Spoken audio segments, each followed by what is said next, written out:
என்ன மூஞ்சில கை என்ன ரத்தம்? ஏலத்துல சின்ன பிரச்சனை ஆயிடுச்சோம்ல. ஏலத்துலயா? யாரு மாமா? அவங்க தானே வந்து வண்டியில ஏறும்போது அப்பல என்ன ஏறு மாமா.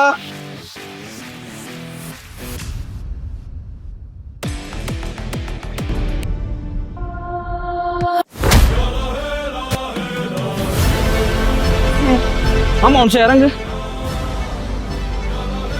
போன் அடிச்ச எடுக்கல இவன். ஆமா நீ எதுவும் சொல்லிட்டியா? உனக்கு முன்னாடியே பெரிய பார்த்துட்டே ஆமாப்ல.